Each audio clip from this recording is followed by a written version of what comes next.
Hello viewers, in this video we are going to learn about microservice architecture. So why we need microservice architecture, what are the advantages there in microservice architecture, so all the things we learn in this video. So before that, currently we are all using the monolithic architecture.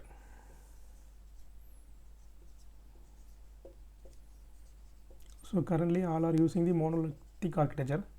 So what are the disadvantages there in the current architecture? Why we need to move to microservice architecture? That things first we learn.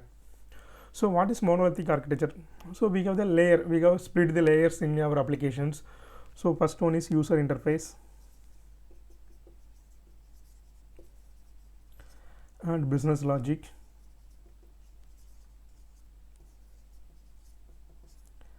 and data interface or data layer. So this is the monolithic architecture. We have splitted our application into user interface and business logic and data layer or data interface. We have splitted like this. So what are the disadvantages there? So here all the things are written in one place. So if any place of the application is error, we need to fix the error and upload the whole application. That time we have based the downtime of the application. So if you have an error, so we need to sort the whole full application and fix the error and upload that. That time we have the downtime of the application. So same times if your application, one part of the application more of the user using, so we need to scale the application. That time you whole application we need to configure into multiple servers.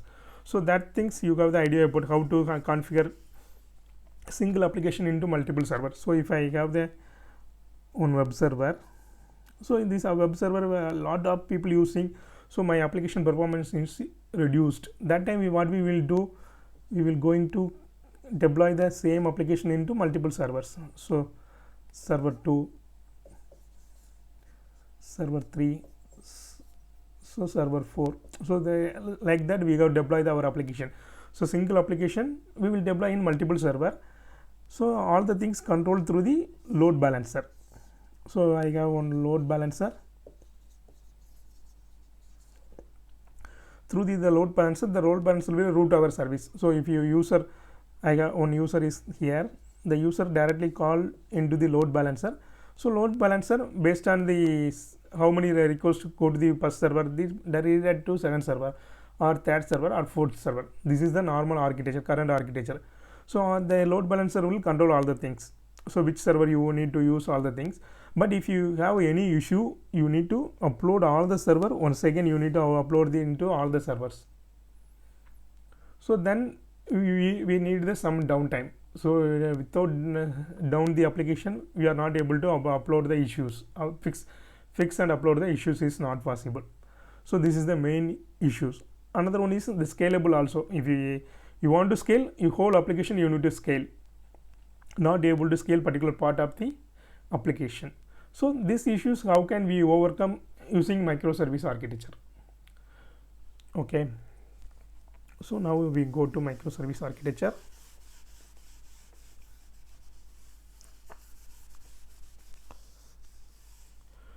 So in microservice architecture, so you have already an idea about the REST service. So currently all the application running using the REST service only. So REST service is the one JSON service. All the application, if I am using mobile application also called the REST service. So web application also using the REST service only. So this REST service, maximum JavaScript application, all the application backend we are using REST service. From REST service we will call all the application. In microservice architecture, same thing only, same REST service only, but we have a REST service in multiple modules. So we have one service, another one service. So every module we will split into single services. So if I have the customer module, that we are splitting into single one REST service. So this REST service we have one individual database. So next one is product service. Product service also we have one individual database. Next is for payment service. This one also we have one database. Next one is feedback, that also we have individual databases. So say one single application we have split it into multiple databases, and this databases all the services are joined with one API gateway. API gateway, this only API gateway, all the services linked with the API gateway. Here user will directly call the API gateway. From the API gateway, user will access the service. Based on a request, they give access the service. So what is the advantages of this service? So previous one, if any issues we fix, whole application we need to retest. Here not that issue. So if any one of the service is failed, that particular part only we have faced the issues. So if I feedback service I got down, so then I need to fix this feedback service and update this single service only. Then we will only update this one service and then retest. Although we want to test this particular service only. So that is the main advantage. So other than that, so if I have the product service only, more usage is there. So if I have the single service with the more usage, so if I will configure the product service in multiple server. So multiple servers are in microservice maximum they will use the container. So service means it's more cost, but you can host the service in the container, it take only less amount only. So if you currently I have product service only more people accessing, then I will host the product service into multiple server, but all the other services are only single. Based on the request we will increase the server counts. So this is the main advantage. So here no downtime also. So if one particular service down, we will fix the issue in particular service only. Now we not required to stop all the service and redo all the operation is not required. Same time you are testing also, we do only the particular service only we need to test and update into the server. The scalable also one of the advantage. So which service is more usage, that service only we will able to scale, not required to scale all the services. That's the main advantages. So if you currently all the applications, the Facebook, Amazon, all the people who are using only the microservice architecture, Uber, Netflix, they all are using the microservice architecture only. So every team handle one of the microservices. If I have the 4 teams, means this service handled by one of the team, this service handled by one of the team, this service. So at last we have integrated all the service using the API gateway. So that is the main advantage. So here we will learn about what are the technologies we have used. So currently microservices will support all the platforms. If you .NET or Java, we can use the microservices. So I can give in .NET what are the things we need to learn for microservices. So if you are a .NET resource, so what are the things you knowing about the microservices? So first one is you have idea about the web API. So web API for creating the REST service.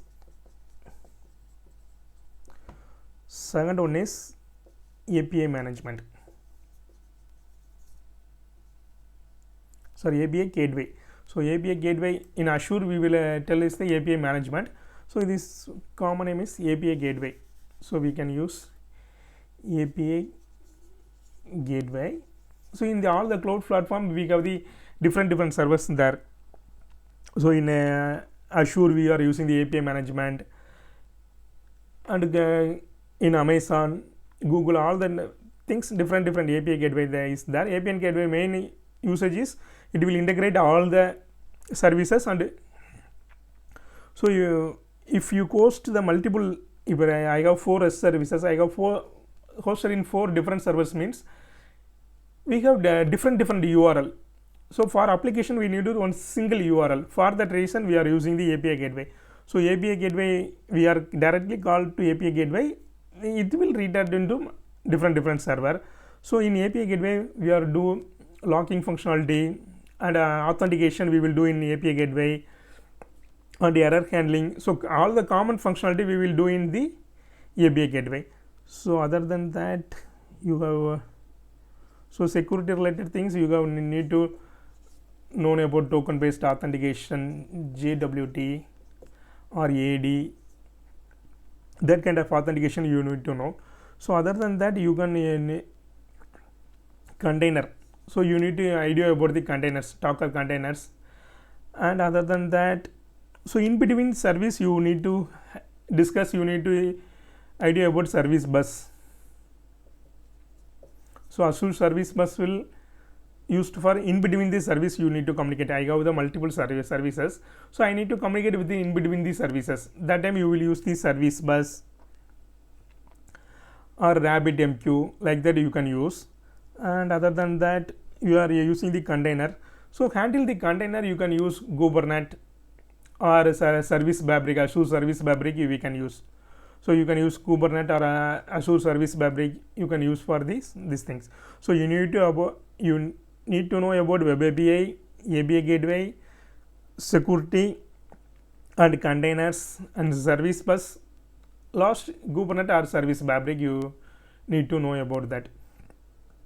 So other than that, what are the issues we will face? So if your normal application we will host in the single server, or then we got no issues. So if I am using the microservice architecture, I have so more than 300 services I have, means you need to host in 300 servers. So that time manual hosting is very complicated. So you need to use DevOps is compulsory. So then only we are able to deploy the service. Usually you can easily deploy all the services. And other than that, if auto scaling, manual scaling also very complicated. So if you one server reach the high level, those you want to manually configure the new server, that is complicated. So for that reason, we are auto scaling purpose, we need to learn about the Kubernetes or Azure Service Fabric, like that. So the disadvantage is, so manual deployment is big issue in the microservices, and auto scaling we need to implement. Manually scale the application also very complicated. So we need to implement the auto scale, and we need to implement the DevOps for the microservices. So but it is have the more advantages in microservice architecture. Thank you viewers. If you have any doubts, please comment in our comment section. Thank you.